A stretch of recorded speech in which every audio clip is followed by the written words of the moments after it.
Because they conceal the shapes and sizes of the objects they contain, shadows can be frightful.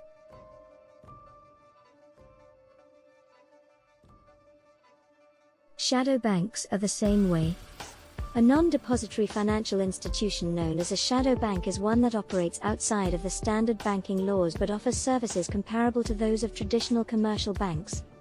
Hedge funds, investment banks, and private equity firms are few instances of shadow banks. In the entire global financial system, they generate debt and equity capital.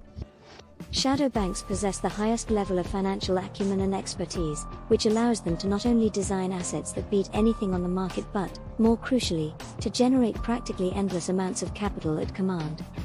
Over the past 50 years, the esoteric knowledge of shadow banks has driven the financial services sector's phenomenal growth, which has corroded the foundations of free markets through regulatory capture and the Federal Reserve itself. Getting money from different investors who might want their money back in a short period of time and investing that money in assets with longer-term maturities is not inherently shady, as long as investors are aware of what is happening and such activities do not put the financial system at undue risk. However, issues occurred during the global financial crisis when investors decided to quickly withdraw their money due to their uncertainty about the true value of such longer-term assets. Shadow banks have to sell assets in order to pay back these investors. Generally speaking, these fire sales decrease the value of those assets, prompting other shadow banking firms, and some banks, with comparable assets to decrease the value of those assets on their books to reflect the lower market price, further raising questions about their financial stability. At the height of the crisis, there were so many investors who withdrew their money or refused to roll it over, reinvest, that both banks and non-bank financial organizations experienced severe difficulties. If this had occurred outside of the financial system, it might have been contained and those organizations might have been shut down in a controlled way. However, actual banks were also discovered in the dark.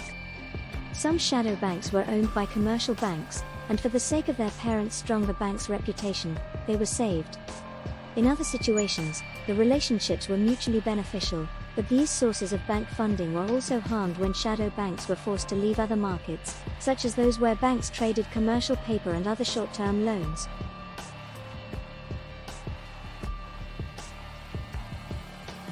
And because there was so little openness, it was frequently ambiguous who owed what to whom now or in the future.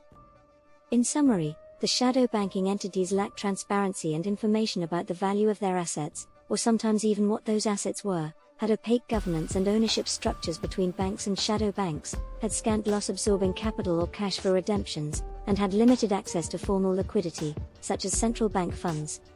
Please like and subscribe for more videos.